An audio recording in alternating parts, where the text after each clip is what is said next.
on the Aggie Sports Network from Learfield. Aggie football has been brought to you by Ford, build Ford proud, and by Stokes Trucking, doing the right thing since 1979. From the All-in-One Flooring America radio booth, welcome to Aggie Postgame. Your Aggie postgame show kicks off now. 55-35 is the final. Utah State losing a tough one to Vanderbilt. Your postgame show brought to you by Bruce Jones. Contact Bruce right now, your local Farm Bureau agent, 435-752-3233. It's your future. Time to protect it. Well, Utah State came in as a 22-point underdog. They lose by 20, 55-35, but Utah State's got some work to do. But you can also see there's a lot of good stuff brewing here in Logan with this team. No question. A lot of fight, a lot of try. That defense was really gashed this afternoon. Vanderbilt goes for 543 yards of total offense. It's a really, really diverse and solid football team, especially on that offensive side for Vanderbilt. Diego Pavia is he's kind of a magician out there. Really is. 26 of 34. 321 yards, 5 touchdowns. Did throw the one interception to Noah Avenger, but he is the straw that stirs this one. And I remember a couple of plays. About to get sacked, splits a sack, gets a first down. The 33-yard run on the last play of the first half, probably the biggest play of this game. Yep. Because Utah State had just gone down the field to make it a 28-21 game. Chance to get in the locker room, make some adjustments, and go down just one score. He gets a 33-yard run in one play. They kick the 47-yard field goal right after that, take the 10-point lead at the break.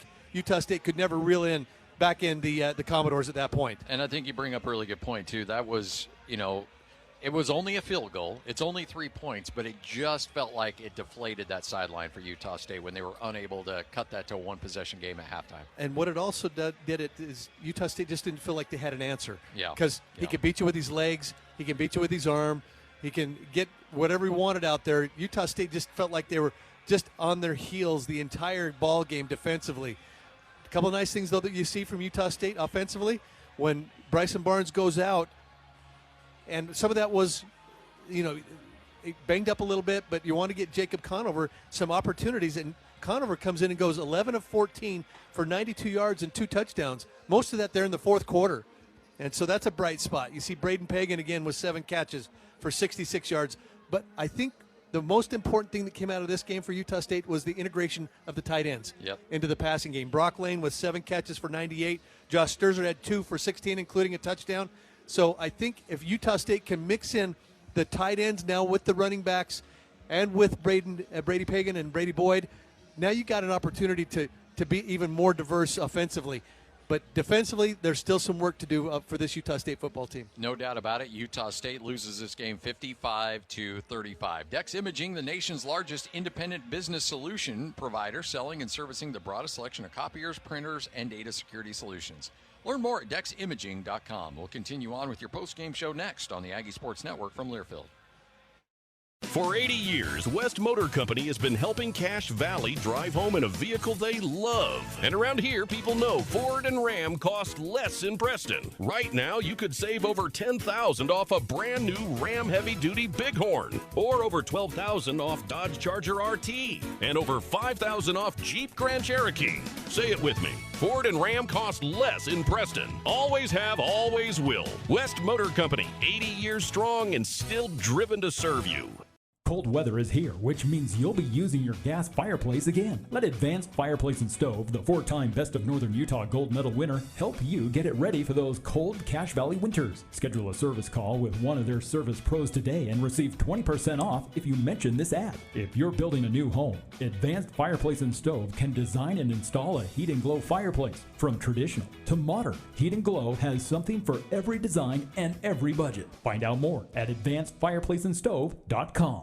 Have you thought about your furnace lately? Of course not. It's hot outside. Now's a great time to start thinking about replacing it or having it serviced for fall and winter. Advanced Heating and Air will help you get some of the industry's best rebates on a new high-efficient York furnace installed in your home. Or one of Advanced Heating and Air's service professionals can service your furnace for the upcoming winter season. Call today, 752-7272, or schedule a free estimate at advancedheating-ac.com. York, install confidence. Looking for a shed that's built to last? At Top Shed, we're making sheds great again. Crafted with premium materials right here in northern Utah, our custom sheds are built strong for the toughest conditions, and will even come built on-site in towns like Logan, Tremont, and Preston, Malad. With late summer and fall here, now is the perfect time to get your shed designed, built, and delivered for year-round use. Top Shed, making sheds great again. Call 435-760-7766 or visit topshedusa.com.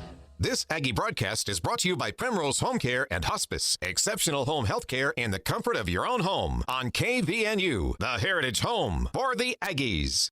From Learfield, Utah State suffers a tough loss tonight, 55-35. Brock Lane, though, what a night for the tight end for Utah State. 7 catches, 98 yards along at 25, and he's joining us right now. And Brock, I know that this is a tough one. I know you guys came into this game with a lot of confidence. Kind of talk about what the vibe was in the locker room and what the coach's message was to you. Yeah, man, we wanted to show up and fight. We knew this was a really good team, but we believe we're a really good team as well. So just proud of how the team continued to fight regardless what the score was, man. You just saw a fight out of us. Brock, you came into this game with only 2 catches on the season, and today you got involved with the passing game. Was that by design, or you're getting healthy? Or tell us a little bit. I mean, 7 catches tonight for 98 yards. You were really involved in this offensive attack. Yes, sir. I really don't have a good answer there for you. Definitely health. I am getting healthier, but just ball was going my way today, so I'm grateful for the catches. But regardless I get the ball or not, I'm happy. I just want the team to win, man. You had a lot of options in the offseason, but decided to stay at Utah State. What was it about this program, this coaching staff that made you say, you know what, this is where I want to finish my career? Yes, sir. Well, first of all, I just love Logan, Utah. It's hard for me to get away from there, but sit through a couple of Coach Mendenhall's meetings, and you'd have a hard time leaving as well.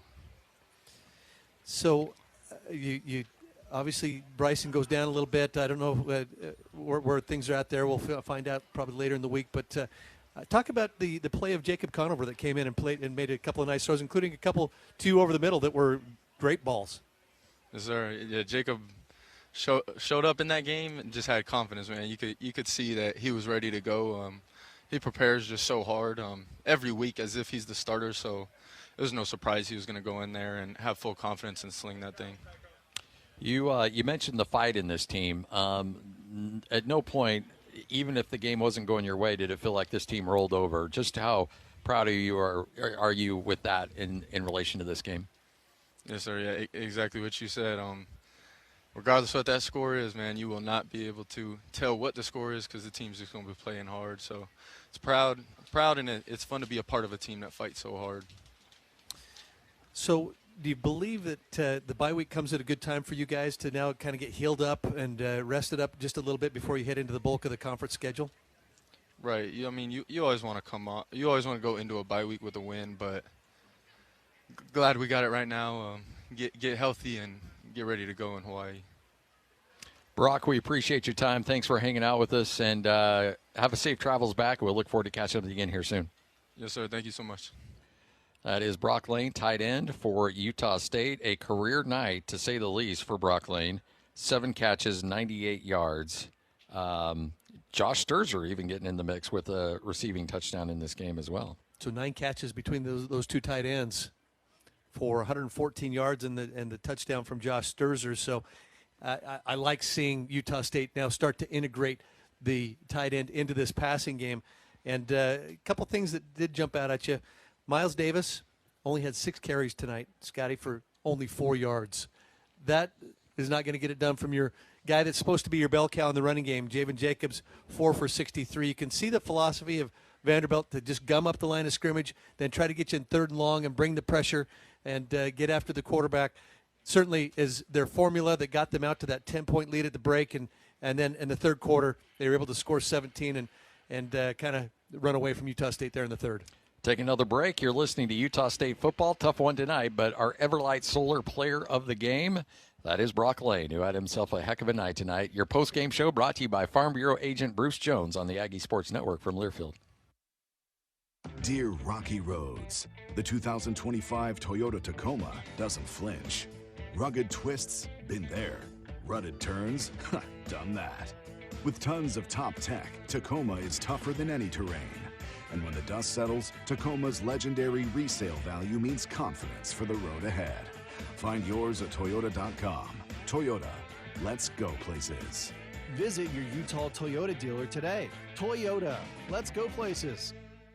Hey, Aggie fans, with football season here and fall in the air, ski and snowboard season is just around the corner. Remember how much fun last season was? We are anticipating more of the same. Student season passes for this season go on sale September 1st at skithebeeve.com. The best way to beat the winter blues is to head to the mountains for some great family fun recreation.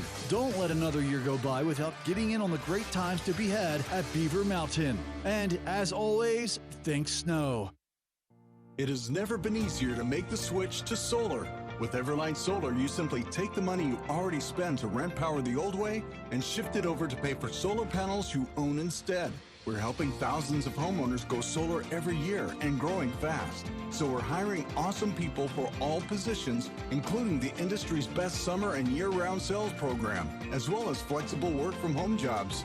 View open roles and apply today at everlightsolar.com.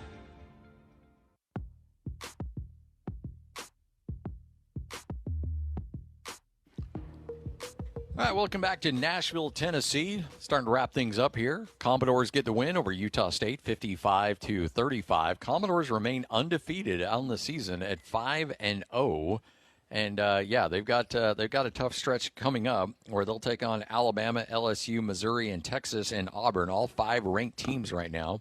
But this team's every bit as good as advertised. There's no doubt. They've got 5 guys along that offensive line that are all graduates. And you can see how well they play together. They really dominate the line of scrimmage, and they give Diego Pavia whatever time he needs back there to throw the football, gives him lanes to run in as well. Pavia today was 26 of 34 for 321 yards, 5 touchdowns, the 1 interception to Noah Avenger. He also carried it and led them in the running game, 9 carries for 79 yards and a touchdown. So accounted for over 400 yards of total offense. Well, right at 400 yards of total offense here this afternoon, and you can see why he's being touted as perhaps the SEC Player of the Year if this continues. You know, and it just goes to show there's great quarterbacks everywhere. Remember, this guy could not get himself a Division I offer, and finally Jerry Kill gave him a shot at New Mexico State. He wanted to play at New Mexico. If you want to hear that story, by the way, search Diego Pavia and New Mexico. But he ends up at New Mexico State, and Jerry Kill really flourishes under him, and then it's off to the races after that. And now trying to seek, his 12th year of eligibility, or whatever it is, yeah. Trying to get another year.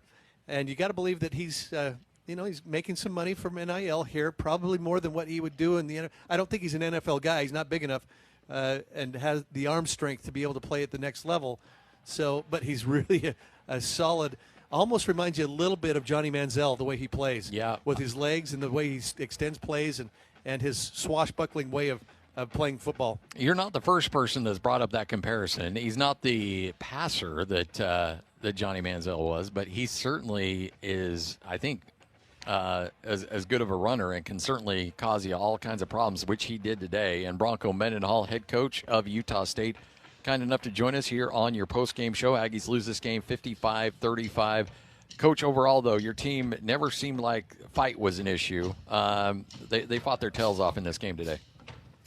Yeah, I love my team. They're competitive. They're willing. They're eager. They believe they want to win, and they believe they could for all week in preparation and through the game.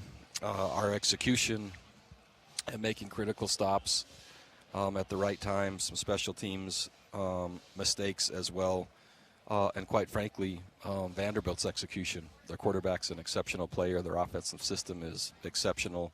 It's complemented well defensively. However, right, there were opportunities today that we just didn't execute cleanly enough, consistently enough, and that reflects preparation, which is my job. Saw at the end of the game, you had a couple of moments there with Coach Lee, and I know that you guys have been friends for a long time. Just curious, what you may have talked about, and this is a really good Vanderbilt football team. I mean, when you look at what we saw today versus what we saw at Texas A&M, not a lot of difference in terms of speed and execution. The execution, I think, exceeds. So Vanderbilt's execution, I think, exceeds that of Texas A&M. I think their offensive system and the challenges and the way that they play exceeds that of Texas A&M. I think the collective brand of football, they're maximizing every resource, and it's really well complemented. And I just shared that with them. I thought all those things are what have transformed maybe one of the worst football programs in college football over time to arguably, one of the favorites maybe to compete for the top part of the SEC as you kind of look at what the trajectory they're on. When you when after a game like this, and obviously you want to go into a bye week with a win, but given the overall health of your team, is this a pretty about as good as you can ask for in terms of timing for a bye week? Yeah, for a number of reasons. The health of our team is one issue. Going to Hawaii is another issue, and having nothing other than conference games left to play is a third thing to consider. And so as good as possible in terms of timing, and you never know when you start the season, but yes to all three of maybe the factors that I just shared for the bye. I know part of that attrition, you see Jake Eichhorn go down, your quarterback. Hopefully that's just precautionary. But I thought that Jacob Conover came in and gave you some nice repetitions. Oh, I was really proud of Jacob. He was poised. He was productive. He was just masterful. Coming in that role, and the way he executed I was really, really proud of him and happy for him. As a backup quarterback, right, those are unique and challenging positions to be in, where you're always ready, but sometimes you're not called on, and it's a unique way to just have to prepare and live. And Jacob's handled it super well, and to have him have a chance to come in and play the way he did, really encouraging. We know the way Bryson plays, right? We know with the abandon and the aggression and the way he runs the football, and so for Jacob to be on this setting in the road against this opponent, and to have that number of snaps will be really helpful to not only him but for our team going down the stretch. Any early indication on Bryson at all? No. And again, I'll let medical share with that. I think it's just better and safer, and it'll be more accurate when they do. So one of the biggest plays we thought in this game came as you guys went down the field and scored and cut it with 20 seconds to go, 28-21. It was the big run by Pavia that set up their field goal to make it a two-score game. Did you see the same? I did, and it started with a poor kick. And so our kick coverage wasn't strong, and so we were hoping to have one of their larger players just down the football and then still have good field position with a significant way to go. And so it started with that being, I think, on the 39 or close to the 40-yard line. We drop 8, and there's no place to throw it, and then Pavia scrambles, and that was a challenge. When you can't seem to get those stops defensively, what's the message to those guys? Because you understand these are prideful, hardworking players, and they struggle to get off the field today. What do you say to buoy them up going into the bye week? It's encouragement and just what they can control, and what they can't control, right, is their intensity and their effort, and then the precision and the manner in which they execute, and those things again all day.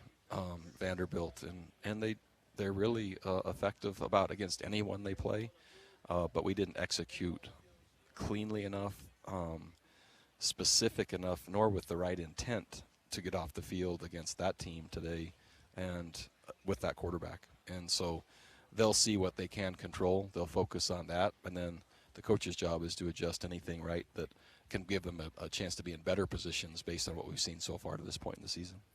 So as you go into the bye week, what does the schedule now look like for you and your group to get to, maybe a little bit more additional rest for a few days, or do you get right back to the grind on Tuesday, or how does it work for you going into a bye week? Yeah, it usually works just as a Tuesday, Wednesday, Thursday as regular practice, a Friday, Saturday, Sunday off, and then knowing you leave it a day early for Hawaii, and so even the beginning of the following week is modified. So it's similar, but just with additional practice opportunities built in, especially of the game week. I should say pending the health of our team, but the intent is usually to go Tuesday, Wednesday, Thursday, relatively normal in terms of our practice. Coach, thanks for your time. We appreciate it. We'll talk to you later in the week. Thank you very much. There he is, Bronco Mendenhall.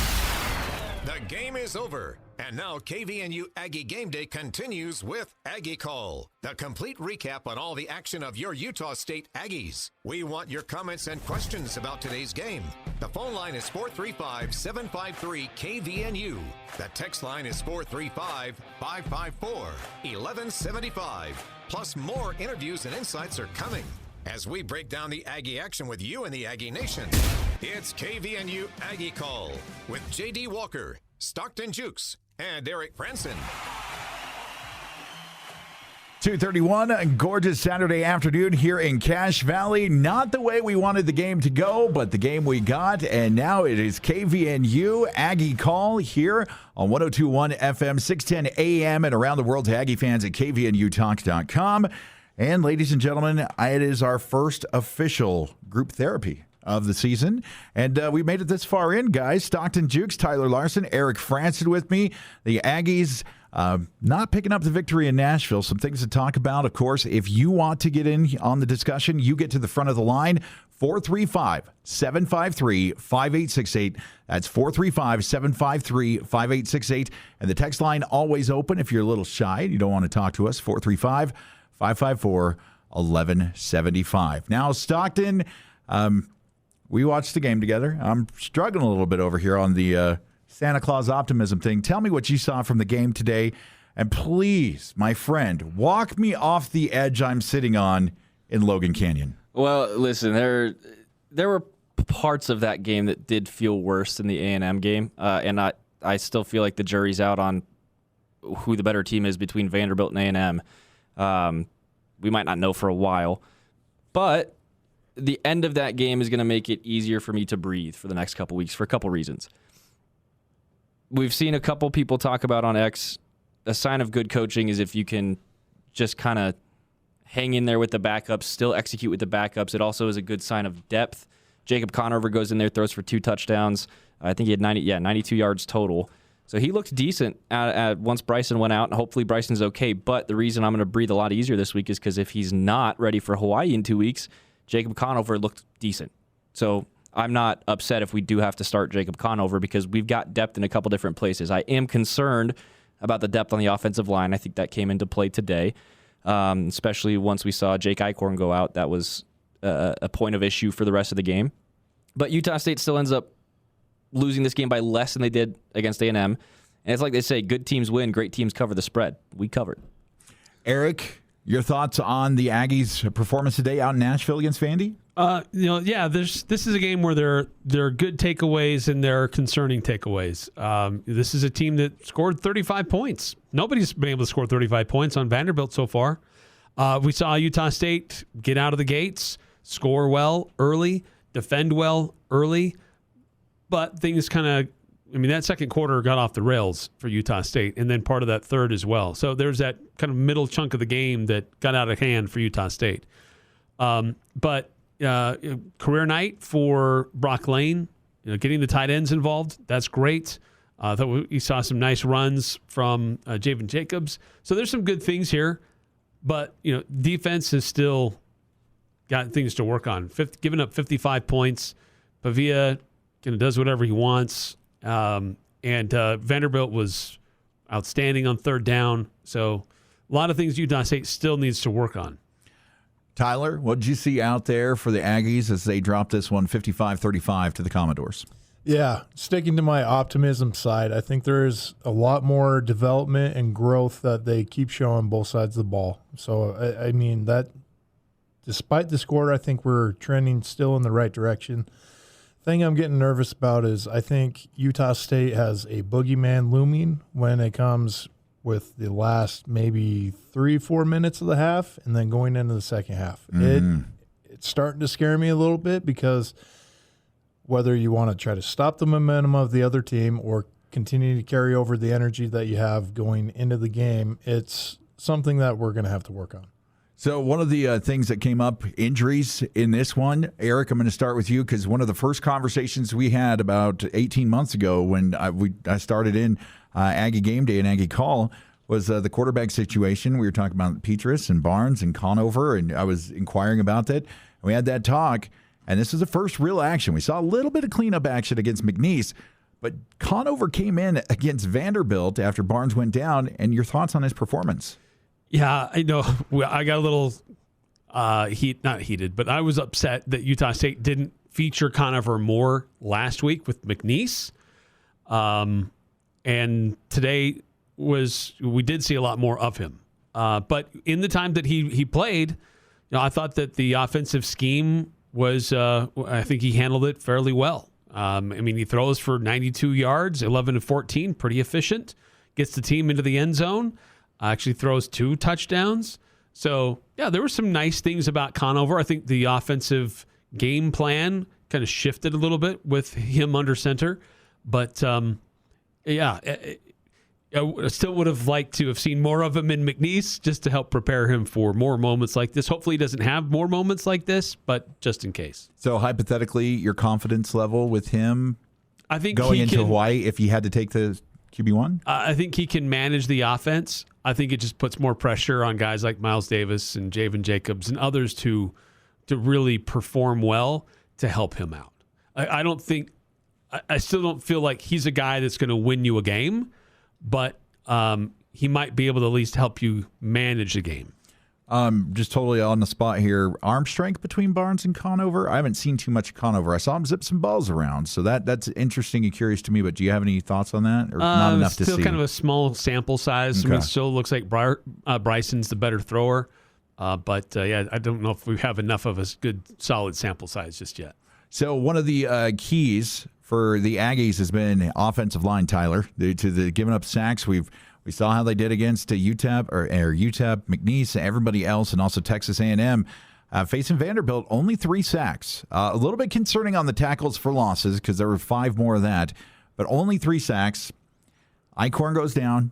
That's a concern. We'll hope to hear about that. But from what I'm hearing, and we'll hear from Coach Mendenhall's media presser, from Jason Walker, the full court press here in a little bit. He gave me a little tip, the heads up, but it sounds like if we aren't going to get starting or 2 deep positions, we're not going to get any injury information. But overall, the offensive line performance tonight, I know not a lot of on the ground, but only giving up 3 sacks has got to be a good thing. Yeah, especially with the situation that you get in, knowing that you're going to have to air the ball out. I think they did a really good job. I got to tip my hat to Coach Asatelli, the way that he's been able to develop the second-string guys and the way that they can just be plugged in, the way that they have and the way they perform. I think he's doing a great job.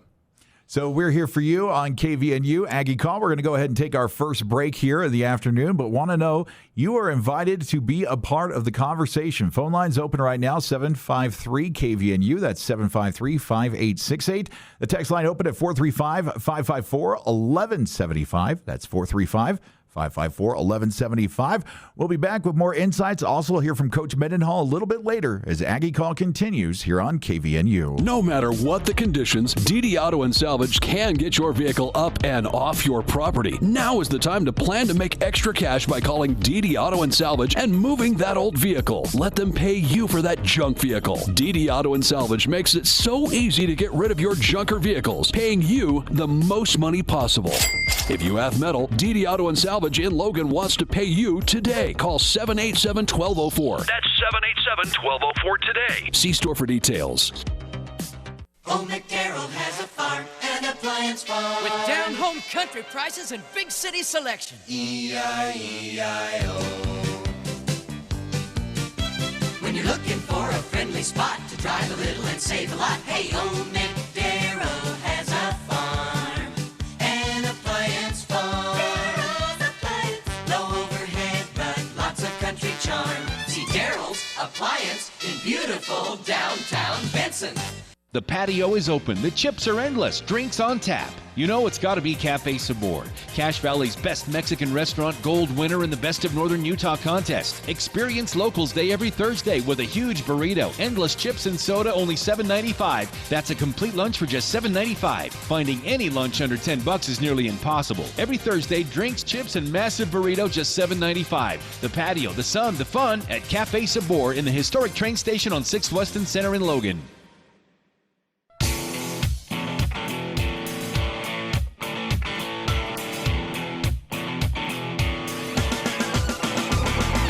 Home for Aggie Sports. News Talk KVNU. 102 FM and 610 AM. It's Aggie Call here on KVNU. And you get the microphone when you call in, just like our good friend Gio, who calls in every week. Appreciate you, Gio, calling in here on Aggie Call. Your thoughts on the Aggies' performance today? Hey, JD. Well, first thing, we're down here in Nashville. The hot chicken is on point, and this is a great town. Love this trip. I hope to make it again someday. One thing I was thinking about, this is a much like ourselves.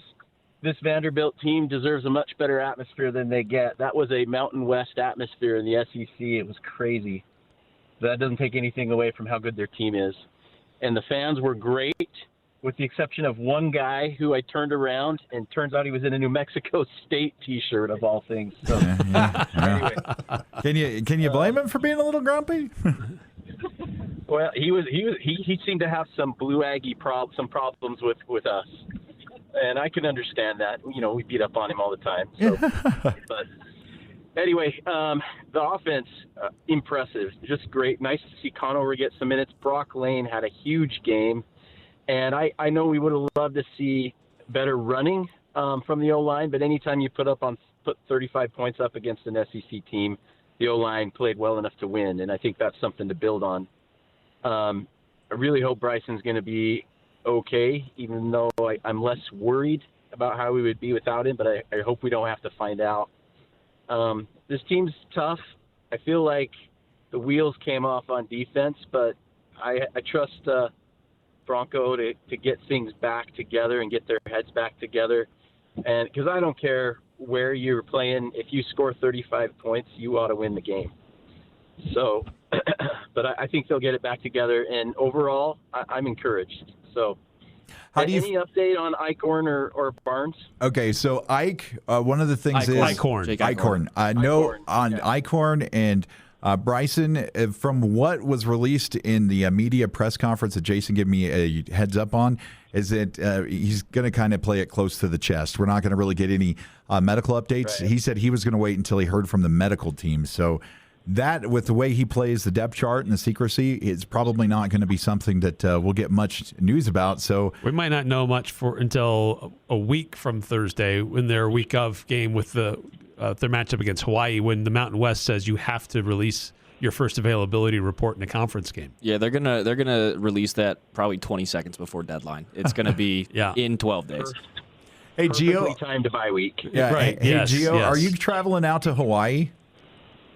No, I'm doing it wrong, apparently. That's the one I should go to. Oh, okay. Well, I just want to let you know, Gio, we've got a streak going on here. I know it's going to be like 2:30, 3 o'clock in the morning coming up in 2 weeks, but that phone, I expect to see you pop up on the caller ID, my friend. I'm going to do my best to keep you guys up as late as I can. We appreciate it, Gio. Hey, travel safe out there, man. Gio calls in from all over the place. I would love to be able to rock and roll road trip like that man does for our Aggies. If you ever wonder if Gio's a true blue Aggie, that is definitely the man there. And Nashville is a great town, too. I just want to echo that. If anyone gets a chance to go out there. Trip. Yeah. Well, awesome town. I'd probably be thrown off of the top story of Morgan Wallen's bar or something like that. So you're not a chair. You're probably fine. Let's stay away from that. So some of the I really don't like being negative, but I got to talk about the defense. I've got to talk about it because what Gio said, 35 points on offense, that should get you closer to the realm. And there's many, many things that I could pull out, but one of them will be late in the second half. Pavia throws the pass along the close sideline. The receiver catches the ball. Two Aggies converge to hit him. and he breaks both of them to score a 13-yard touchdown. It just kind of highlighted the whole day of the defense that there was no out there. And I kind of got frustrated with the fake punt, Eric. The execution of it was really weird to me because the way they threw it, and I think if he hadn't fumbled, if they went back and reviewed, I think he stepped out before the line to gain when he turned to lunge. If you look, his foot was out. So it's just a real weird call. But with the way the defense, maybe I judged it a little too early. Yeah, I mean, it's in that spot on the field, too. Like, you're deep in your own territory. Oh, yeah. So that was like, oh, wow, okay. But they almost got it. I mean, so I don't really fault them. Like, the game's clearly in Vanderbilt's favor, and you're trying to keep your offense on the field, keep their offense off the field, and just trying to throw some confidence in your guys. So I can't really fault them for that. It's like, this game didn't come down to if that fake punt worked or not, but it shows that, look, we're going to try to keep rolling, and we believe in our guys to make something happen. So I don't really fault them for that. Still kind of raises the eyebrow, like, I don't know if I would do that right there, but I can't fault them for trying. I just found it, for me, it was odd. The offense wasn't clicking or anything, or at that point, like they had stalled there a little bit. They weren't seeing anything. And then kicking it like that, of course, there was also the big mess up on the first kick that didn't matter. Yeah. That went. Well, but sometimes like one play can really start to flip momentum. Like things can start clicking for a team. If you have a gadget play or a trick play, suddenly it's like, okay, we can do this. We can get moving. And so I can't really fault them for that. Trying to create some juice. But is there a point where we've seen a lot of trick plays, and we're getting close to, I think the Anthony Garcia reverse kind of qualifies as that play to Brock Lane. It would be the failure on the punt and then the failure on the 2-point conversions. When does the trick plays become a little bit of a concern that they're getting rolled out there and they're not being executed well? This is where I started to get frustrated with the punt. And Patrick Mayhorn made a really good point. He replied on X. And listen, you kind of have to do that in that situation. The position on the field is what concerns me, but you kind of have to do that just to get anything going. Like Eric's saying, like if you can make that work, and they almost did, that's going to give you momentum, and maybe that game's closer than 20 points. We don't know because they didn't get it done, and the field position was tough. But where you're coming from is exactly where I was coming from, too, where it's like we just keep running these weird plays at random times. Squib kick at the end of the second quarter, random 2-point conversions in games where we just don't need to do that. Like the first touchdown against McNeese. Why are we running a 2-point play there? I don't get it. But this one made more sense than some of the other ones. I think it was more of just a traumatic response for the two of us where we're like, no, this has not gone well in other situations. Why are we doing it here? It almost worked. It just didn't today, and at least it wasn't the deciding play of the game. Where I'm coming from is it's logic for me. When I look at the play of success, execution, here's your probability and your stuff. It just seems really to me that, okay, yeah, it might give you a shot. But you're also with the same offense that's been tracking in the couple drives right there that hasn't been moving and hasn't been doing. So if you get a shot and you extend it down, your win is possibly another chance at 4 downs. And maybe you'll continue the drive. If you fail, it is bad position, and you're putting a defense that has really, really struggled on their heels already. And that to me, I know that shot of adrenaline and that pay, but when it goes the other way, Tyler, does ever a play that kind of goes affected, you're the one who could speak to this, and maybe I'm off base, does it ever deflate a little bit morale in things when you see something like that and you're like, now we got to go back and defend this right here? What's going on? For sure, especially, with that field position, offense, you don't even have a time to kind of regroup. You know that, the way the game has been going, it's just a deflation type play. Unless you obviously get it, then, that's what you all hope for. But, the probability, it's just not up there. I know that players, we all go, okay, why did we just do that? And then it just turns into a whole snowball effect of just negative energy. Eric, any final thoughts on that? I'm going to move on from the defense because I don't want to nitpick it apart because we were playing a 5-0 SEC team. I do have to come to the realization that not every game will be a win, no matter believing in Santa or not, Eric. But sometimes it makes it a little bit hard to swallow. Yeah, well, we hear the phrase complimentary football a lot. And we hear that you got to do that on offense. You can't just be a passing team. You have to have a running game. And you can't just be a running game. You have to have a passing game. but it also is wholesale for the whole team, right? Can the offense stay on the field for sustained drives to give the defense a break? Can the defense get the opponents off the field so it doesn't put more pressure on the offense to always score? And today we had, especially in that second half, Vanderbilt goes all the way down the length of the field. They score. Utah State comes out 3 and out.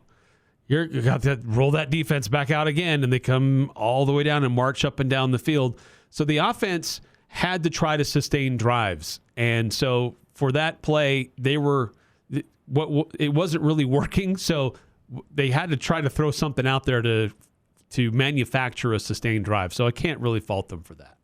Stockton, go to the text line right now. Let's go ahead and take a look at the text line here on KVNU Game Day, brought to you by Serenoni Blankets. Looking for a gift for a friend or loved one? Serenoni Blankets is your locally owned source for perfect gifts for any reason, now in their new location on 10th West by iFit.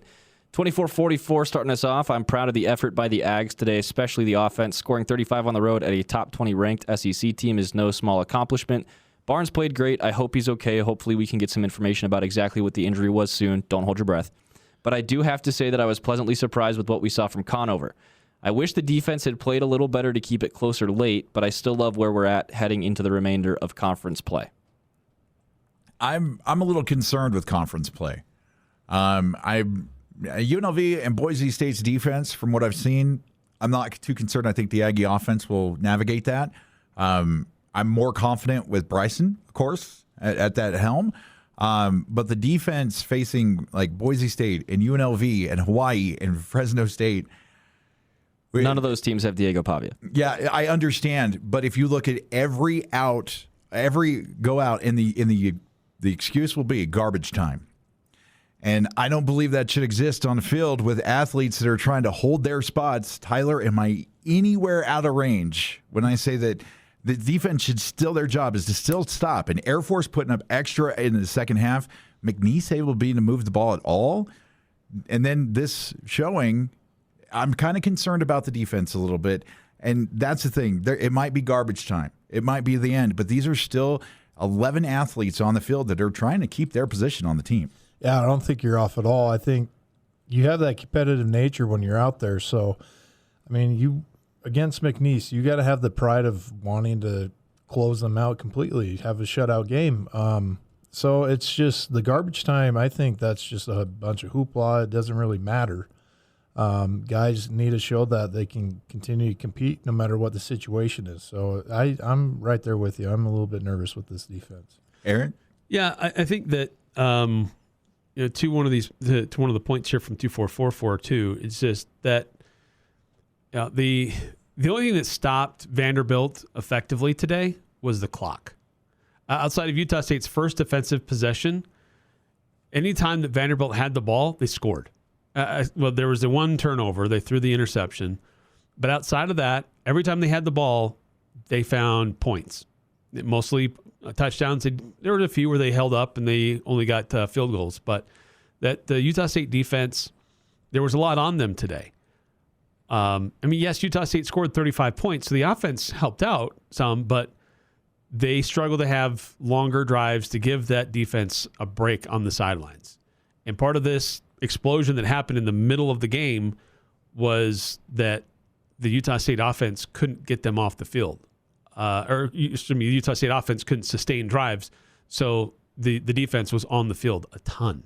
So it's got to be a little more sustained for the Utah State offense to help with some of the issues that the defense is having. Stockton? Yeah, there's a part of me that says, listen, we're not going to play a team like Vanderbilt again this year. And so I want to give the defense some grace on that, but there are some kind of concerning parts of the defense, especially in coverage, that I was seeing today that just is not going to get the job done against anyone. One of the things that really, really frustrated me today with the defense, too, is we spent all week, and the country has spent all month talking about how good of a runner Diego Pavia is, how good of a rusher he is when he's flushed out of the pocket, how good he is running the option, how good he is making his reads. And every time he scrambled up the middle, he was untouched for 8 to 10 yards. There was nobody on him through the middle. We talked about in the roundtable, you've got to have at least one hat, maybe two, dedicated to his movement out of the backfield, and they did not do that today. That was the most frustrating part of all of it for me. So we're about 42% of the season through. and doing it. And the defense and the things that are concerned to see how it is. I think we played 2 opponents that are above us in rank. If I was to say heavyweights, they're heavyweights. Also, the middleweight, I think we matched with Air Force at the middleweight, and we played 2 below us teams. Those 2 teams below us, I feel like we should have had that by this time in the season. That's why I'm a little bit worried about the defense there. But I could probably go on to this for a while because I was talking Stockton's ear off of it. But it's not my show. It's the text line show, and the Aggie fans calling in. 753-5868. If you want to get to the front of the line, that's 753-5868. We'll go back to the text line now. I'm actually going to jump ahead to a text because this is relevant to what we've been talking about lately and something that I think is going to come up inevitably. 0500 says we need to pull Hamblin from our defense. I focus on him every time when I'm watching him on Merlin Olsen Field. His backup should be given a chance. Just every time I watch him, he is way too slow. He's a player who should come in during cleanup. Also asking, when is Ike Larson back? We still don't know. The team has not announced anything since they announced he's been suspended. We will say something as soon as we hear something official. Trust me, we're all waiting on that news here, but we still don't have any updates on that. But there's nothing to gain from rumors or thoughts or what may happen. And we're not going to play that game. So for Ike, for the team, for everybody else involved, it's just when we know something, we'll make sure everybody else, and I'm sure, Eric, if you hear something. But to his point, would Ike Larson probably be more effective in the position than what Hamblin is doing? Yeah, he's more experienced at this level. In coverage, maybe. Right. There are times where Hamblin does a nice job and utilizes his size well. But there are also times where you're like, okay, that's a guy who was playing at Utah Tech last year. And it shows. But, Utah State's dealing with what they can with who they have. And Ike Larson is, who knows, if he'll be back for the Hawaii game.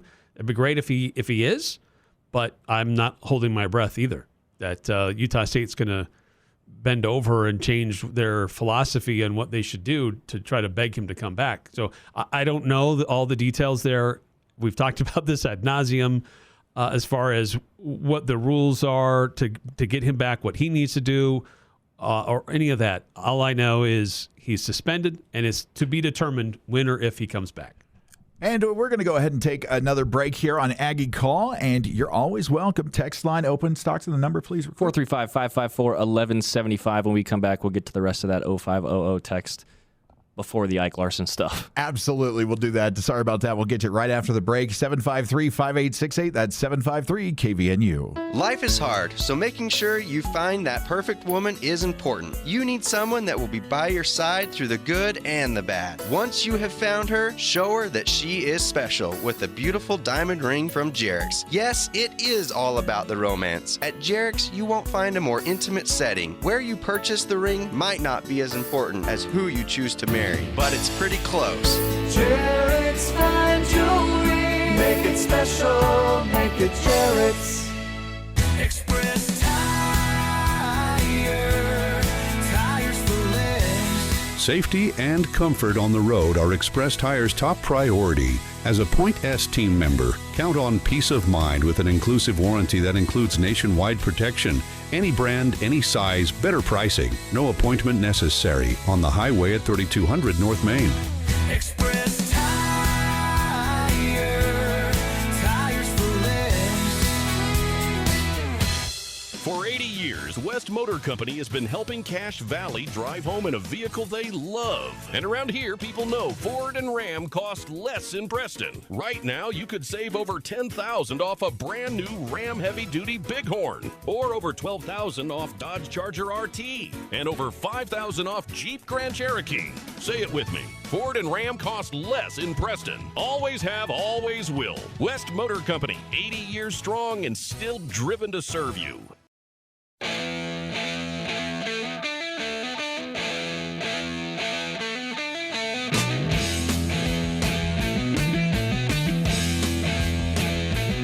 This Aggie broadcast is brought to you by Cafe Sabor, your favorite Latino restaurant in the historic train station on 6th West and Center on News Talk KVNU. It's Aggie Call on 1021 FM 610 AM and broadcasting around the world to Aggie fans at KVNUtalks.com. That's KVNU Logan. And the phone line's open right now, 435-753-5868. That's 435-753-5868. Sound off. Tell us what you heard in the Vandy game today against the Aggies. And tell me I'm completely off my rocker and I shouldn't be worried about the defense at all. You already hear that on a daily basis. Yeah, that's not going to shake you. That's kind of true. This is 435-753-5868. Back to the text line. 435-554-1175 to get your thoughts in. 0500. We were talking a little bit about Hamblin and some of the gaps in the safeties and such. Want to get your thoughts on that, Tyler? It's tough because like we've said, we don't know how much Ike really would make a difference. I think that this defense really needs to find their niche and what their strength is. So whether it's keeping Hamlin more back rather than actually covering so he can play like a true safety type player, that could be helpful. He is pretty much a cleanup on any routes, anything like that. But I don't know. I think it's tough, especially with, trying to find the depth. You don't want to make too many moves in the season. So it's just, you got to find your strengths and you got to build on it. 1326 wants to get a little more technical with it, saying their receivers were very good, but the cushion and separation was concerning. How do you mitigate their speed? How do they mitigate their speed? All right, come on, big guy. Tell me all this. I've been waiting for this one. I don't know. It's just, I don't know. I wish I had an answer because as an offensive lineman, I don't know. Do you think it would work if they lined up and said, hey, look, it's Elvis. Yeah, or it's Nashville or just something? It worked. Play an okie doke. Look at alien. Yeah, but I don't know. I think that just being crisp on routes and stuff like that, that will help. On the defensive side, if you are going against a faster opponent, again, I think a lot of it is just technique on the defensive side. And then with our receivers and stuff like that, it's just we got to have crisp routes, and that's going to get you in the open spot because the way that all those pass routes and the reason why we're calling them, there's a specific hole or little soft spot in the defense that McGivern will know is there. So if you're supposed to run a 5-yard route and you end up at 8, it's gonna crush your timing with the quarterback. It's gonna get you into the defender's lap. So there's a lot of just little nitpick things that you got to focus on to get into it. It's really kind of ironic and funny. I chuckle about it because I'm like, why can't they just do this? And then Tyler comes in with like his PhD and he says it's because of this and physics and the way things move, and this is moving over here in the barometer. And it totally explains it. It makes it comes to life. That's the kind of stuff you get here on Aggie Call with Tyler Larson joining us and Adams Wealth Advisors. Expect the specific guidance from advisors to adhere to principles of honesty, professionalism, and integrity. Sounds like Coach Mendenhall right there. Visit AdamsWealthAdvisors.com and back to the text line. 0783, it was good to backdoor cover the 22-point spread with that last touchdown and closing it from 27-20. You had to love Scotty G referring to that, and we knew what he was referring to without him flat out saying it. 5-0 covering the line. I don't bet, guys. I'm not a gambler. I just know there's a lot of happy people. Apparently the folks at Barstool are huge Utah State fans now. By the way, anybody who slides into the Aggie players' DMs, I'm going to refer them straightly to Tyler. I'm going to let Tyler clean that out. One of the other things I want to mention before we jump back in the actually, let's go to the text line. Them first. 1676. Worried about Barnes. Conover looked good. After Barnes got roughed up at the start of the fourth, they put Conover, the ASU transfer, in. He looked sharp. We also did lose our starting left tackle on the O-line. Let's go to the Eichhorn thing first because this is your area of expertise, Tyler. First of all, looked like he was at least able to put a little bit of weight on the leg. We don't want to speculate, but with what you were seeing there with Eichhorn and just what you know about that line, do you think 2 weeks is going to be enough for him to get back into game shape? That's tough because I don't know how extreme this injury is. I don't think that the conditioning and all that is going to be an issue. It's just getting more trust in that injury that he's had. So, I mean, it is always hard to get back there. I think it's a great time to do it with this bye week. It's going to be a lot of, tempoed practices. So he's not going to be missing too much. I know he's a smart kid, so he's going to be able to, pick up the game plan if he's able to play. They can kind of take it easy on him through the week. So, but I can't pronounce his last name, but 61, he did a great job jumping in. So I think offensive line will be okay. And again, I think Ace Tilley's got those guys going the right way. So let me ask you, Tyler, there's a chance that Trey Anderson will be able to come back. He's been practicing, kind of working his way back to health. And with this bye week, he probably would be available for the Hawaii game. But Junior Sia has already been filling in for him. I mean, for some people, it looks like these are all big guys. You should just move them around and move that guy from the right and put him on the left. But it's not that simple. No. So, I mean, but some guys can be versatile in how they get utilized on that offensive front. So, I mean, talk to that maybe a little bit about if one guy goes out, you can't just slide another guy over that easily. Yeah, no, it's crazy just being able to or having to switch your stagger and be on the other side. It's a completely different game because your legs are used to doing one thing, and then once you switch over, your brain, for whatever reason, it takes a while to get used to it. But I do know that Trey Anderson was playing left tackle a little bit in spring ball. I don't know if I'm supposed to say that because I got to go to a practice. But everybody keep that a secret, okay? I think he was doing a great job. So I mean, it's not uncommon that some guys will move around. Yeah, no, I mean, we always make a joke in the NFL: the more you can do, the less you get paid, but the longer you stick around. So being able to have the versatility, being able to be placed into something, I think most guys, especially in the second string depth, you have to do whatever you can. So being able to flip around, I think that, I mean, it's doable. It's going to take a couple weeks to really, sharpen that iron. But yeah, I don't know what who they're gonna move or what they're gonna do. It'll be interesting to see. Back to the text line here on KVNU Game Day, brought to you by My Mattress. My Mattress carries the top brands Purple and Tempur Sealy, along with a wide range of quality mattress sets. 88-24, the lack of speed on both O and D is more obvious this year than it has been in a long while. It was nice to see Jacobs finally used more than he has been. He offers a nice sudden and quick option at running back. Also nice to see the tight ends involved. Start with the first sentence there, the lack of speed on offense and defense. Do we feel like that was more the opponent just being a lot faster than us, or do we feel like we are truly kind of flat-footed right now?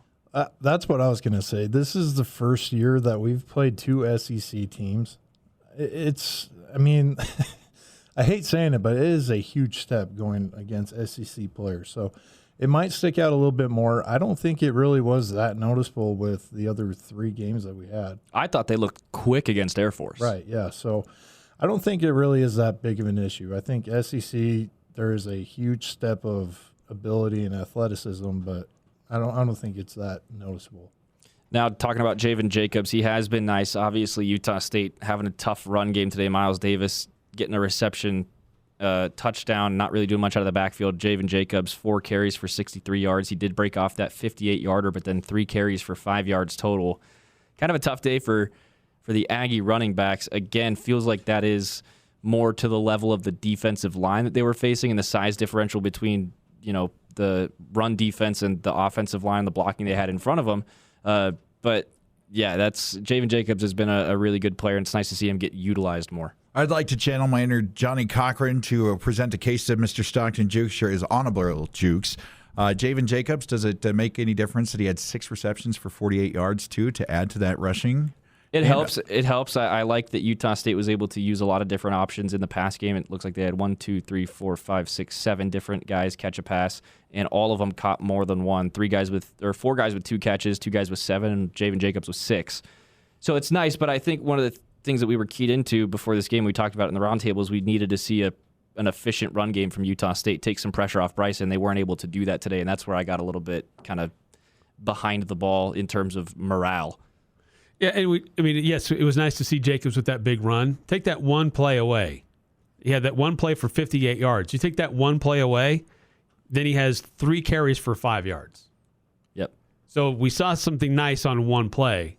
And that was but I think their we last need to possession be, of the game. Yeah, a little bit cautious. Like, it was so good to see Javen Jacobs do so well today. I was almost going to He did good in one play. I was going to rebook my ticket to the North Pole to see Santa. Man, guys. But Vanderbilt did a really solid job with containing Utah State's run defense outside of one significant play. Yeah, you can tell that their game plan on the defensive side, they were going to force our hand to air the ball out. I don't think that's one of our strengths. So they were loading that box. And it's tough to, when you have 7 guys and you only have 5 blocking, it's tough to get something going. When you look across on the offensive line, and I have to be really careful, and I apologize, Aggie audience, if I just sit here and nerd out and talk to Tyler for hours. I can't imagine what kind of discipline it takes when you've got a 280-pound, 6'3", 4-star defensive tackle ahead of you, moving and shaking, and they're like moving the line. How is it? How do you do that as an offensive lineman to be able to stay in there without movement or anything like that? And we saw some of the times you saw Vandy come up with, and they were going to bring 7. Mm-hmm. And, Bryson was able to get it out there quick. Of course, it didn't get converted. But what is that like as an offensive lineman when you see the other side coming? It's intimidating. It's tough to hold your water because you want to get out of your stance and be in the right place. But also, as offensive linemen, we just love to embrace the suck. And you know what? Whatever comes your way, you got to make it happen. So it sucks at most of the time, but it's so much fun doing. I love it. Stockton? Back to the text line. KVNU Aggie Game Day brought to you by RE/MAX Peaks. At RE/MAX Peaks, they know that the right agent can lead the way. Your local trusted real estate company is RE/MAX Peaks. 2688. I actually felt like I had seen some improvements on the defensive line this year. It's hard when our guys are smaller and the depth is not to the SEC standard. Exactly. We will not be able to compete against a team like Vanderbilt in NIL and depth. We just won't, especially in the current climate of college football. Nail on the head. I do like what Bronco is doing and trust the process. Going 5-2 in conference play is where I believe the ceiling is for this team. Tyler, you're nodding pretty vigorously there. Mm-hmm. Yeah, no, I think we sit very good in this conference coming up. Yeah, it's just hard watching. So we're rushing 4 guys. We have 3 defensive linemen because we're worried about what Diego's going to be doing. So it's hard to be effective in the defensive pass rush with so little guys against giant offensive linemen. So it's different. Definitely does feel like they had some improvements, though, especially when you talk about a guy like Will Holmes. You take this game out of the picture, but Will Holmes has had an incredible first 4 for Utah State, and he's been transformative, I think, for our defense. Eric, you've had a lot of good to say about Will. Yeah, Tyree Morris has been nice. Carson Touche shows some upside. So, yeah, there's, Gabe Iniguez had some moments today going up against his former teammate. And look, John Miller, 12 tackles, 1.5 tackles for loss, 1 sack. Yeah, that dude just continues to perform well. So such a stud. Yeah, and we have to keep reminding ourselves this is a bunch of guys who didn't know each other before they started showing up on the field and practicing together in, when was that? February, when they started getting on the field and start doing reps. Late February, early March. So this is a team that's still learning to come together. This is a coaching staff that's still trying to build size and depth. So based on what they've done with what they have, I'm very pleased with where this Utah State football team is at 5 games into the season so far. We're going to take another break here on Aggie Call, brought to you by Cass Valley Ear, Nose, and Throat. The Allergy Clinic and Hearing Aid Center are now accepting new patients. Also brought to you by Express Tire on the highway between Hyde Park and North Logan, 3200 North Main. Coming back, more analysts, and we'll also hear from Brock Lane and Coach Bronco Mendenhall. And then ask the guys about a special visitor that was interviewed on the sideline by the SEC broadcast team. The future of the Aggies showing up there before he officially takes the job. We'll talk about A.D. Walker coming up next on KVNU's Aggie Call. Hi, this is Brooke Stevenson. Ty Smith. And David Castor with Adams Wealth Advisors. We're truly honored to be named Best of Northern Utah Gold winner for the Best Financial Planner. This community means everything to us, and we're grateful for every customer who made this possible. Thank you for your trust. Advisory services offered through Adams Wealth Management, a registered investment advisor. For important disclosures and more information, visit adamswealthadvisors.com. That's adamswealthadvisors.com. At Mountain Valley Heating and Air, it's more than just service. They provide top-quality installations for both residential and commercial spaces. So you're not just getting equipment, you're getting a whole team of professionals dedicated to making sure you and your family truly feel the love. Whether it's a brand new installation or replacing an old system, trust the experts who care. Feel the love with Mountain Valley Heating and Air. That's mtnvalleyhvac.com.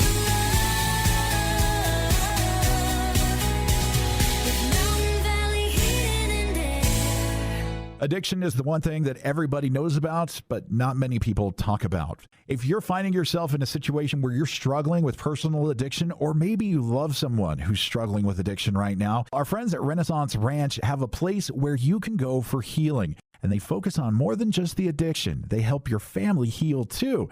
Addiction doesn't just impact one person, it impacts everybody it touches. Learn more at renaissanceranch.net. Also, you can visit their location right here in Logan.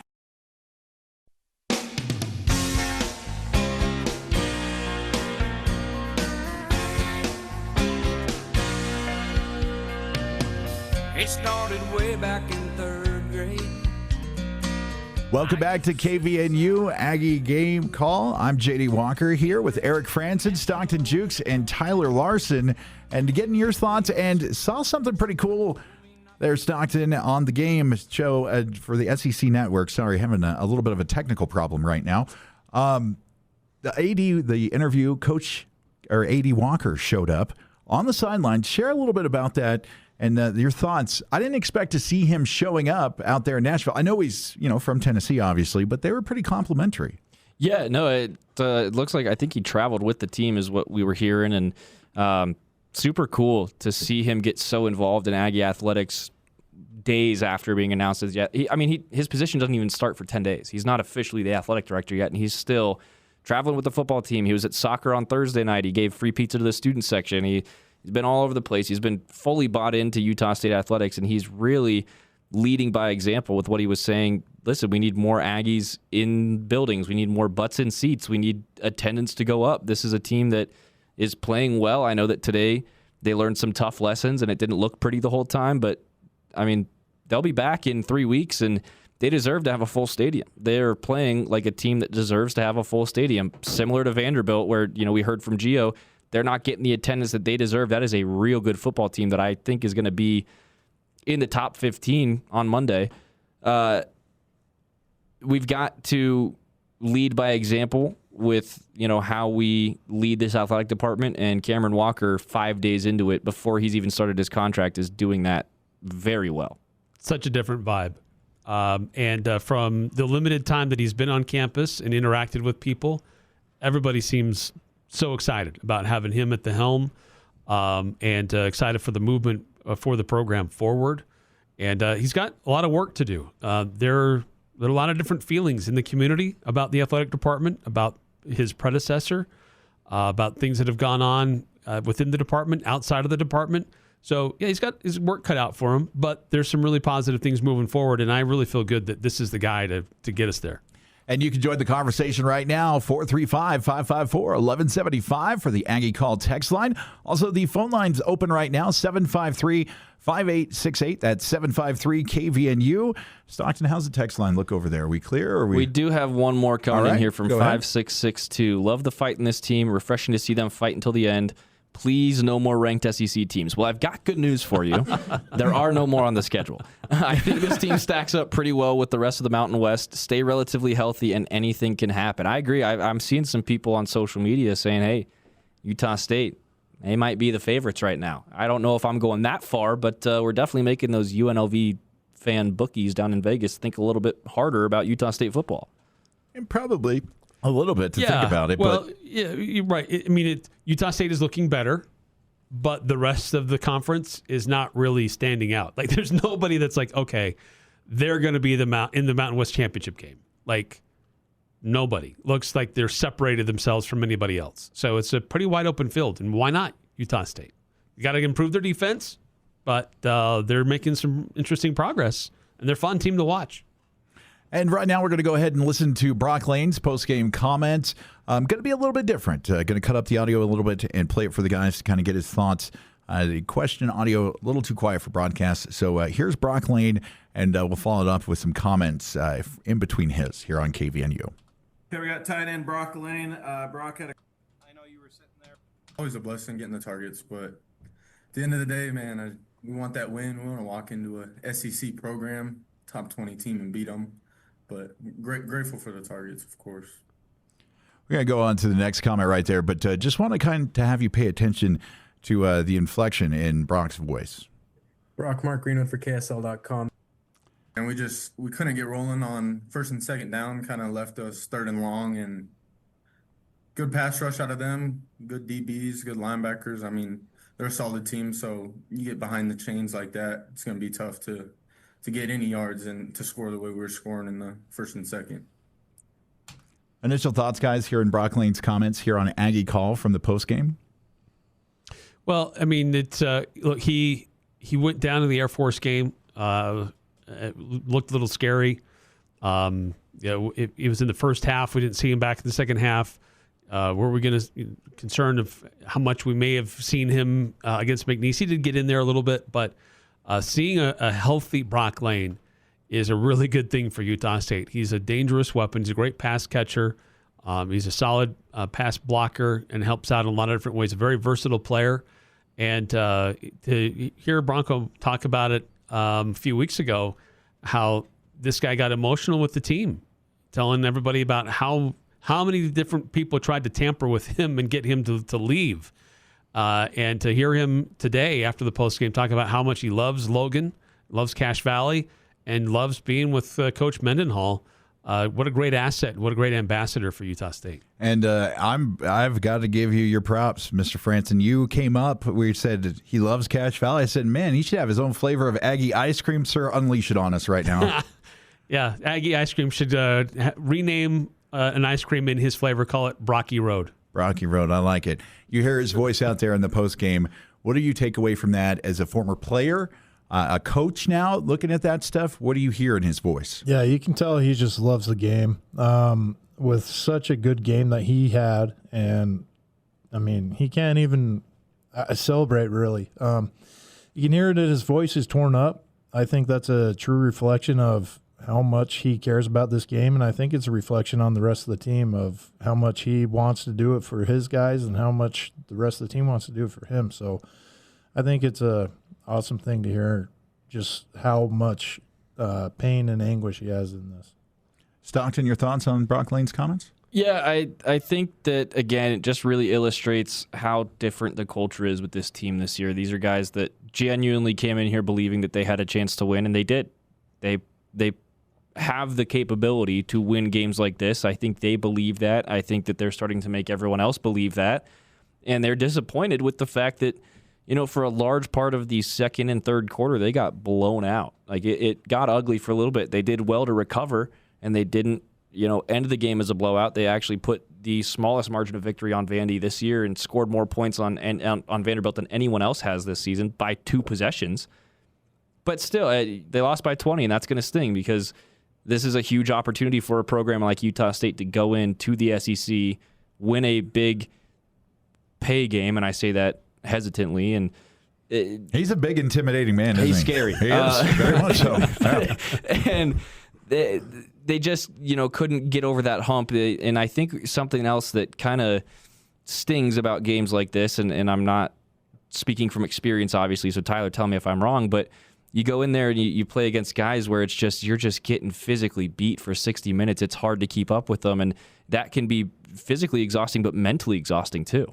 Yeah, I mean, it's just there's nothing more frustrating than, you know, you're giving it your all, but it's still not quite enough. It's a tough feeling, and it's a tough pill to swallow, but I think they're going to bounce back. They'll be good.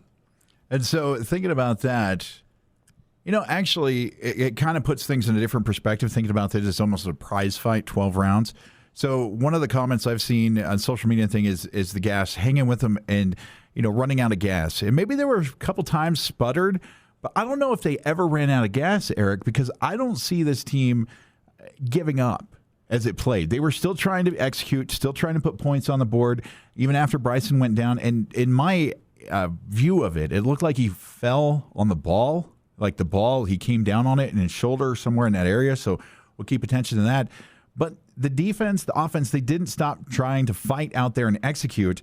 And I don't know if I felt that way after the USC game. In fact, I felt a whole lot of despair. I'm just kind of more ticked today that, like, oh, we had it so close. How do you feel about that? Oh, yeah. The last couple of times, excluding this season, the last couple of times Utah State has gone and played an opponent in an opportunity game. It hasn't been a very good opportunity. It just appeared like the coaches didn't want to be there. The players didn't want to be there. They're just trying to get through the game and not get hurt and get home and collect their paycheck. It's a very different feeling this year. These guys want to go out and compete. They want to give themselves a chance. A little bit more like the tail end of Gary Anderson and the early part of Matt Wells, where those teams felt like, let's go, strap it up, let's go take on these guys. We're going to give ourselves a chance. And I feel like this team functionally, just with the roster that they have, they're just not quite there to be able to get some of those wins. But, man, they're trying hard. And I think it's going to be interesting to watch what happens with this team after the bye week. When this coaching staff has extra time with the team, extra time with film, extra time to correct little issues, and get them ready for the stretch run in conference play. I'm really excited for the second half of the season for Utah State. Confident on how the offense, defense, and the whole aspect of the package is going to come out? Very. I think it's telling how different of a conversation we're having from the A&M game, the Vanderbilt game versus the USC game last season. I still have nightmares about that. Oh, my goodness. We were after that USC game, which, by the way, kicked off at like 9 p.m, so we were already super grumpy. That's going to help a lot. But we were talking about how guys are getting in social media fights after the game, after getting blanked 48-0. That was the discussion we were having last year. This year we're talking about those guys just gave a number 18 SEC team a run for their money, and they're mad they didn't win. Hasn't happened in 5 years, and it feels so good to see that out of this team. Absolutely. I was also tainted by USC because it's the University of Spoiled Children. I've got all the great kind of Pac-12 little sayings and stuff from all those years, but we're going to go ahead and play Coach Mendenhall's interview right now here on KVNU. I'm going to hold the guys around real quick, and we'll get some final thoughts, and also still time for you to get in. Stockton, that text line? 435-554-1175 is your KVNU text line, brought to you by Cafe Sabor. Experience Cafe Sabor at a location near you: Island Park, Idaho Falls, Rexburg, Bear Lake, Layton, Cedar City, and St. George. And now we're going to hear from Coach Mendenhall from Jason Walker of the Full Court Press here on KVNU. Okay, we'll get started, everybody. We'll let Coach Mendenhall make an opening comment, and then you guys can go ahead and ask questions. Yeah, hello, everybody. I love my football team. Encouraged by the way they battled. Plenty of things that I can help them prepare for at a higher level so they can execute more consistently throughout. We knew coming into the game, the Vanderbilt, we were very impressed with their quarterback. We were very impressed with their offensive scheme. We thought that was going to be a formidable challenge. We felt good offensively about our scoring potential. Ultimately, special teams did not perform well for us today. Field position as well as some miscues. So ultimately, congratulations to Clark Lee and the Vanderbilt staff. They have a good football team. They executed and prepared at a really high level. And for us, traveling, coming on the road, my preparation of our team, our coaching staff didn't allow us to play as consistently and productively and cleanly enough to take it right to the end. And so Vanderbilt earned the win. Glad to take questions. Coach, this is Jason Walker with Cache Valley Daily. Just want to ask kind of the pressing question about Bryson Barnes. He leaves the game in the fourth quarter. Can you share any updates on his status? I'd prefer not to. Bryson gives everything he can to this team. He plays with his heart, his soul, completely committed. He's physical. He plays with great effort. And so I'll let medical, when appropriate, share what that is. And not to skip ahead, but just simply to acknowledge quickly Jacob Conover. Wow, did he do a nice job stepping in, poised, and executed really well. And I was really proud of him coming in after Bryson went down. And again, Bryson, there is no one that tries harder in our team, in our program, maybe in college football at his position. And so, yeah, we'll see where that goes. Coach Mendenhall, Jason Turner from the Herald Journal. How much can you build on a 35-point performance against that kind of a defense that's ranked in the top 20 in the nation, both in total defense and scoring defense? Yeah, we have a formidable scheme offensively. We have good weapons. We have excellent coaches. We have good football players, and we're building momentum. And just as you said, to travel across the country, to play an SEC opponent, to play them at home, and to have that kind of production, I think is exceptional. And we'll continue to work and build and work and build and work and build. But I think everyone can sense the direction that what's happening there, which I'm really encouraged by. Coach Mark Greenwood for KSL.com. I'm curious just what you saw throughout the game. Obviously, you mentioned the offensive scheme, but it seemed like especially in the passing game in the secondary. Curious what you saw out of Vanderbilt to make them so lethal today. Yeah, we focused. They're tough to stop. We knew that coming in. We watched them a week ago, and we've watched them, for the past couple of years. And Vanderbilt's emergence as a football program, again, goes through their quarterback, but it also goes through their offensive system. And as we focused and committed numbers to the run game and working to have some semblance of control of that game, we struggled not only in sacking their quarterback, which most everyone does, but our coverage just wasn't tight enough. It wasn't clean enough. It wasn't effective enough. And then there were yards after the catch as well. And so again, they were making plays downfield consistently, and we weren't making plays downfield either through playing the ball or getting enough pressure or getting the quarterback on the ground or affecting the throws. Coach Jason Walker again. Wanted to ask about that kind of a weird drive where you have the two punts. One was just about a safety. Another one they commit roughing the punter. Just have you seen a drive like that before where so many things go wrong, but in the end it went right for you guys? Yeah, I haven't, and I didn't get a great look. It looked like maybe our punter just dropped the ball or it kind of slipped out of his hands, and he attempted to kick it anyway to start with. And I know exactly the drive you're talking about. Yeah, a couple penalties, and what seemed to be backwards ended up going forwards, which it's college football. So training our players to be, resilient, consistent, be able to adjust quickly is part of how we're working to train them. Coach Mendenhall, Jason Turner again. Two SEC teams on the road, first 5 weeks of the season. You're missing a couple of injured offensive linemen starters now. So how ideal of a timing is the bye week right now? The bye week comes at a really good time. You never know as you start the season how that's going to be. But as you consider now bye week and then nothing other than conference games, that's and coming off a long road trip, that comes at a really good time for us. Lots of work for us to do, not only building on all the things we're doing positively, but also addressing and correcting things that maybe we're using disproportionately or not doing effectively enough. So the timing comes at a really good time, and it frames really the conference race, which is already started. But again, as we opened up with Air Force and that, but now every game remaining is conference, which I think is it's a nice break prior to that, and certainly starting in Hawaii. Coach Jason Walker again. Just wanted to ask about the end of the second quarter where you guys had been battling pretty closely with them. Then really took control. That certainly was a big swing. I was very frustrated with the field goal right before half as well, as the kick didn't go exactly where we wanted it to, short yardage or short in the field. They end up getting a field goal. And so again, if we try to execute, if we attempt to execute or call something at the critical moments of the game, those things need to be pulled off. So, but yeah, that stretch, certainly there was a separation. And again, that's Vanderbilt, their preparation, their execution beating ours. Hey, Coach, this is Patrick Mayhorn with the Ag Ship. You have 7 receptions here, almost 100 yards for Brock Lane. What did the defense show that was open to him getting more involved in the passing game?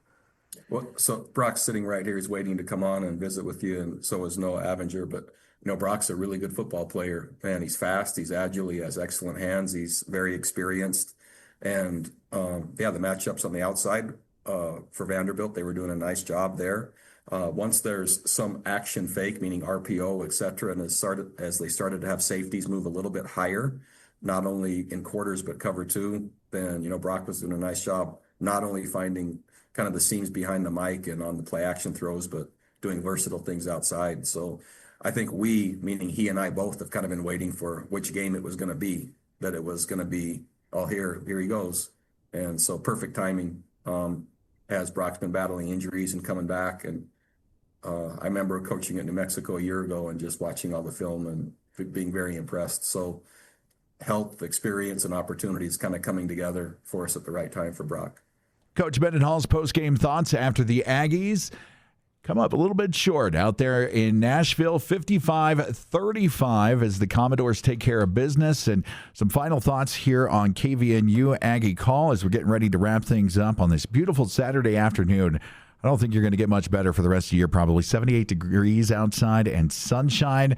Stockton, though, but before we get into that, will you give us an update? Because I'm always in a better mood when we do Aggie Call and the A's blue. Is there a reason to be blue? I can tell you the A is currently blue. Utah State just gave Grand Canyon a very violent welcome to Mountain West volleyball. 3 straight sets. Utah State hit a 414 on the match. Grand Canyon a 133, and Utah State outscored Grand Canyon 75-49 across all 3 sets. All right, can you, for somebody who's not a volleyball guy, can you give me that in, say, football terms? What kind of victory that would be? Yeah, so basically what happened was Utah State went out there, scored 66 points by halftime, ran it in for 73-0, and then just kind of coasted through the rest of the way. Tyler, you know all about that. We did that a couple weeks ago. So wait a minit. Did you say Grand Canyon University? Grand Canyon, yeah. Or did you say Deseret Peak that they played a volleyball there? All right. Okay. Oh, sorry. All right. but the A is blue, and that's a nice thing to kind of lighten up the mood here. But we got a lot more Aggie sports going on today, too. We've got go. hockey dropping the puck at 4:30 down in Salt Lake against Utah. Baseball is currently up by 5 against Montana State in their season opener. That's in Providence right now, actually. That's at Zollanger Park. I'm going to head over there in probably like an hour because they've got a second game starting at 5 tonight. Looking forward to seeing those guys get back in action. By the way, hat tip on the new jerseys. Have you guys seen the baseball jerseys? Fire. Oh, they look really good. They good. look very well done. I don't beg much very often, but I'm begging. I'm like, here's my credit card information. Where can I get one of these guys? I got the hockey jersey. I want the baseball. One more bit of local action tomorrow as well. The Aggies are back at the bell at 1. Kickoff at 1 tomorrow. They are playing Wyoming. Colorado State played them to a draw on Thursday night. It was a bit of a back-and-forth game, but there's a lot of local products on that Utah State soccer team. If you followed along with prep sports at all in the Valley. Austin Miller on there. Austin Miller. Capriel Winder, also a Green Canyon product, had a great defensive game. Hadley Barrera has scored her first 2 collegiate goals of her career. So Utah State's starting to hit their stride. They had a more difficult preseason than we've been used to the last couple years, but they're looking good, and they're still favored to win the Mountain West. So second Mountain West matchup tomorrow, and after tomorrow, only 3 more chances to see that team live. And then that's the thing. You play tougher opponents. Iron sharpens iron. And Coach Manny's got the team going. Coach Rob's got the team doing stuff. We saw it with volleyball. Volleyball got decimated by 5 different ranked teams in the pre-conference schedule, and right now they are running through the Mountain West. They've got 6 straight set wins in the Mountain West. I wonder if Grand Canyon's wondering if they should have waited a year. Oh, hang on. We got to give them more credit. Oh, yeah, right. Apparently, yeah. Inside joke, I guess. Yeah, it's one of those things, this stuff. And I hope the bell tomorrow's a victory. I hope the A is blue there, too. Yeah. Hey, I just real quick, we were just kind of discussing during Broncos comments off air, and I wanted to have Tyler weigh in on this a little bit because Bronco kind of alluded to this, but we talk about the bye week as important that, okay, they get to recuperate from, their second SEC team on the road. You got to fine-tune a few things, but perhaps more important, but also important is the fact that they have the Hawaii game coming up. So they travel to Hawaii. So why is it beneficial for Utah State to have their bye week in the week before they travel to Hawaii? Playing a big team like Vanderbilt, being able to heal that much and taking that 6-hour flight to Hawaii, I hated playing over there. It's exhausting. Your time clock is completely thrown off. It's a hard traveling trip. So I think that this bye week couldn't have come any better time. I'm glad it is. But yeah, traveling 6 hours, trying to get your time clock right. You don't want to have too much time over there for the team, kind of getting distracted. It's just it's a hard thing to navigate. So can you break down the amount of leg room you had on those trips to Hawaii?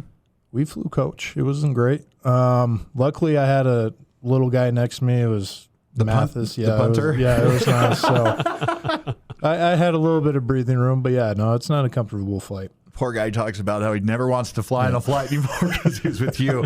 But that's what we got. We got 2 weeks. And I tell you guys, and anybody just pop up and call it, I'm kind of impressed with the play calling and the ability to change and a little bit of the to adjust in game. We've seen Coach McGivern do that. Of course, changing quarterbacks, changing schemes and stuff. And Jacob Conover was able to be successful moving the ball. Bryson Barnes. I mean, anytime, like the stat line is pretty awesome, guys. 28 for 38, 274 yards with 5 touchdowns through the air. I mean, I think any other game of the season, if the quarterback room for the Aggies, produced that, we'd be talking about a win. And we'd be pretty excited. Looking at those numbers, and got to give Anthony Garcia a heads up there because he is 1 of 1, brought that completion percentage up. Yeah. But pretty good things to build on. And, you hope for the best with the injuries. But an adjustment for this defense, I'm feeling kind of optimistic, Eric, for the Hawaii game.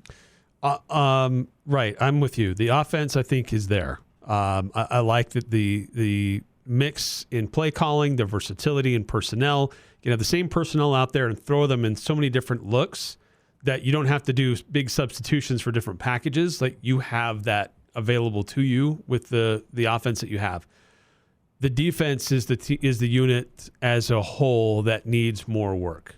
And this is a really, really good time for this defensive squad to come together, because each level of the defense, from the front to the back, has some things that they can all work on to be better. And so if they want a legitimate run into the Mountain West to be in title consideration, it's got to start this week in the little details of getting that defense shored up.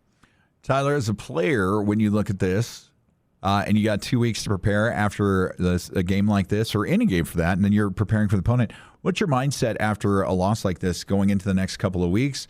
Do you hold on to that long, or you just kind of move on and push forward? Me personally, I'd let that thing fester and just keep throwing some kindling in that fire. I think you want violence in Hawaii. I do, yes, okay. Absolutely, yep. I can get on board with that. That would be a fun. It's a 9:59 Mountain Time kick time, and Eric, I believe they do that to just kind of sneak it into the Saturday schedule. Yeah. That's so that on the Eastern time zone, it still shows that it happens on Saturday. What'll really happen is it'll kick off at like 10:07. Yeah, yes. It will be. It'll probably get a delay a little bit. But Stockton is a student and also covering the Aggies. You've signed kind of the first 42% of the season. What do you think about their preparation for Hawaii coming up, and what do you expect to see? Do you think we're going to see some violence out there? We should. We absolutely should. I think Bryson had another great game. No one should be too surprised by that. If he didn't, go out or as early as he did, he probably gets up above the 200-yard mark again and had a couple great tosses. Something I do want to touch on before we move on from this game, though, because I didn't hear anyone mention it earlier, didn't see any text about it. Braden Pagan's touchdown catch was ridiculous. One of the most ridiculous catches I've ever seen by a Utah State receiver. So shout out to him. That was awesome. But moving on to this Hawaii game, I think that we are going to need to see violence out of the defense. They're going to need to come out with a fire under their butts. I imagine that they're going to be showing a lot of game film from this game over the next 10, 12 days before they head out there to Hawaii. And it's not going to make them comfortable. It's probably going to make them want to hit someone really hard, and hopefully they translate that energy out to Hawaii in a couple weeks. I think that the defense is also going to have a smaller margin of error because of the Tokyo toe. If you haven't heard about Hawaii's kicker, you haven't been paying attention. He's got a fun story. Lots of range, and he's a great story. But you let Hawaii inside the 40, they're probably putting points on the board. So you got to be real careful about, getting those stops early and not letting these drives extend on you. Braden Pagan, after spending some time in Pasadena with UCLA, found a home in Logan and loves it here. I can totally agree because they're two Pasadena boys and love seeing him out there doing his stuff. You're going to take a quick look around the college football world real quick. Stocks, if you pull up the Mountain West, I'm not sure if anybody's jumped in real quick. If you guys want to comment on any of these, we're going to throw them out real quick, and then we'll wrap it up here on Aggie Call. I do have one more text question. All right, 9315 would like to know, is Utah State the real deal in the Mountain West, or does this game expose them as a fraud? JD, we're going to start with you. Oh, I don't. I think they're a real deal in the Mountain West. I don't think there was any fraud in this performance. I don't see any fraud with Utah State. This is a team that's gone out and competed above what most people expected them to compete against two SEC teams. I think they showed a lot of grit and versatility. Yes, they have some issues. Yes, they need to work on some things. But to Mountain West play, why not? They could be a fun and interesting team to watch as this Mountain West season starts to unfold. And Tyler, fraud? Absolutely not. I'm just excited to see this conference play. I think it's going to be a fun little stretch that we have coming. Yeah, I'm in full agreement with everyone at the table here. I think that the last thing that I would call Utah State is a fraudulent team right now. We saw the game we expected to see between these two teams, and it's just unfortunately the dead honest truth is the skill gap between the SEC and the Mountain West, and Utah State's on the come up where that skill gap is getting smaller and smaller, and we saw that today. It was a well-coached team out there. They had some moments where they were just outmatched on size. And so I think, getting into the Mountain West, we're not going to be playing a team that big, that fast, that good again this season. They've got a really good chance. I think bowling is a foregone conclusion for this team at this point, at least for me, because, we're not even halfway through. We're already at that 3-win mark. There's easily 3 games on this schedule that I think we can win. I just don't want to set myself up for disappointment and heartbreak. And that's where I'm going next. That's why we were all so grumpy about the game today, is because we're passionate fans. We want this team to win. We love this team. We love this program. I love this school and this community. So It hurt to see some of that stuff happen. It hurt to see Diego Pavia carve us up like he's done to every other team in this country for the last month. But, we saw the game we expected. Utah State covered the spread. Good teams win. Great teams cover. And Utah State's 5-0 covering. And going to look real quick here. Actually, any final thoughts before I'm just going to check the new Pac-12 scoreboard just for giggles and grins, and then we'll take the Mountain West real quick. But any final thoughts as we wrap up here on Aggie Call, guys? Actually, let me ask you guys a question, because it's going to be a little time before we're back together. What would you say to Aggie Nation? How should they be feeling right now after these first 5 games? I think you should feel like this is a team that's competing. This is a team that's in there to try to win. There's some games where they're just overmatched, but this is a team that's going out there and trying to do the best that they can with what they have. And with what they have, I think there's going to put them in a position to win more games this year. And so I'm buckle in. I think it's going to be a fun ride through the rest of the Mountain West season. All right, Tyler Larson, what do you think on that one? What should Aggie fans be feeling if Coach Tyler or Coach Pancake can have insight on this? There is a table separating us that will give me it'll not a head start, more like about a second more of my life. So, I think Aggie football's back. I'm excited. I love where we're at right now after 5 games. And like I said, I think this conference stretch is going to be a very fun ride for every single one of us. Stockton, real quick before we wrap up with scores, what should Aggie fans be feeling? Yeah, I think optimistic. If you're not feeling optimistic, then I feel like you're just being a Debbie Downer. Our only 2 losses are to 2 undefeated top 20 teams. That's pretty decent, in my opinion. So when you put it like that, it could be top 15 teams before too long. Yeah, next week it will be. Hawaii in 2 weeks, then San Jose State, New Mexico, Nevada, UNLV, Fresno State, Boise State. None of those guys are going to give Utah State the kind of run that they had to go through today. And they proved today that even though you lose by 20, you do get run over at the end of the second, beginning of the third quarter. These guys can hang with anyone in the Mountain West. The Mountain West does not have a Vanderbilt in their standings, and Utah State has a real good chance to be in the top 2 come the first week of December. Which would be awesome to see. Looking at a quick schedule update, just to let you know, the new Pac-12. Washington State, Colorado State play a little bit later tonight, 5:30 on CBS Sports Network. Houston last night took care of Oregon State in overtime, the little brother there in Oregon. 0-5 to start the season. Yeah, that was a wild game, though. It was the end, but Beavers just let them back in. Yeah, they couldn't shut it down. I gotta wonder. I've got a 50-50 fan base back home of friends. Half of them hate the Ducks, and the other half are calling to fire the Beavers coach. So that's a look at the new Pac-12 and Stockton Mountain West real quick. San Diego State and NIU are approaching the end of the third quarter, still tied at 3, which is crazy. NIU's got the ball inside their own 20. New Mexico State leads New Mexico 17-14 at halftime. We love Aggie success. Yeah, I think they took the ball away late in that second quarter to take New Mexico's chance of going up before the half. Hawaii up 17-14 on Air Force. Air Force took the opening possession of the third quarter and scored. They just converted the extra point. Still 3 games to come at 5:30. Washington State at Colorado State, San Jose State at Stanford, and App State at Boise State. Keep an eye on those. Keep an eye on those App State football programs because they are always good. This is the program that beat Michigan in that crazy game in the late 2000s. And the Mountaineers, man, I'll tell you, they're no joke. You get up to Boone, North Carolina, it's real deep, like Booney, Appalachian territory. They got some big guys that can throw lumber up there. And the Broncos have a little bit of a problem figuring out what jersey they're supposed to wear or who they're supposed to take snapshots with.